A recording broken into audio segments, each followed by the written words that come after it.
Wai kai don Allah ina zaka kai wanga bakin kishi naka? A ce baka gane abokinka, baka gane amininka, baka gane mutumin da ka son ka ga rayuwa? Zuwa fa yayi bani shawara abinda zai a cibin rayuwar mu ni da kai. Assalamu alaikum. Hajiya Husna. Na'am. Ki hankuri na zo ba tare da ke nemi izini ba, amma kuma wasu abubuwa ne da suna faruwa tsakanin ki da abokina. Kai ma turo ka yayi? A'a, bai ma san na zo ba wurin ki, wannan gaskiya. Amma don Allah abin da nake so da ke ya Husna. Na san abokina yana son ki kuma yana kaunar ki. Kuma na san yana da zafin kishi. Amma don Allah abin da nake so da ke Husna, ki ci gaba da hankuri da abokina. Na san ki da hankuri, ina son ki ƙara da hankuri. Domin hankuri yana da wani abu Husna. Ba komai, Allah ya sauwaka ya bamu hankuri. Yasa an ce mai hankuri yana tare da nasara, ko ba haka ba? Ina so don Allah ki yi hankuri da abokina, ku ci gaba da zama da shi. Kai, mi kai wurinta? Kai na. Ba ni na ba.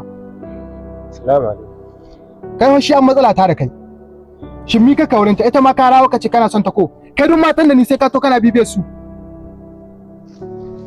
Wallahi wanga shi an last one da zan yi ma, kuma shi an na ƙarshe. Duk kaga ina soya da budurwa ko kuma kaga kila ina mu'amala da wata mace, ka kuskura kai yi magana da ko kai mu'amala da ta, wallahi ina iya sa ma hannu.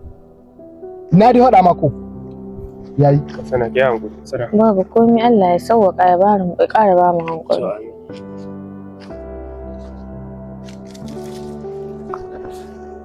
Ke kuma na dawo gare ki. Me haɗin ki da shi? Wai kai don Allah ina zaka kai wanga bakin kishi naka? A ce baka gane abokinka, baka gane amininka, baka gane mutumin da ka son ka ga rayuwa? Zuwa fa yayi bani shawara abinda zai a cibin rayuwar mu ni da kai. A cibin? Allah ubangiji ya ganar da kai gaskiya. Inna lillahi wa inna ilaihi. Shi an matsalar kishin ganin wallahi. Yanzu gashi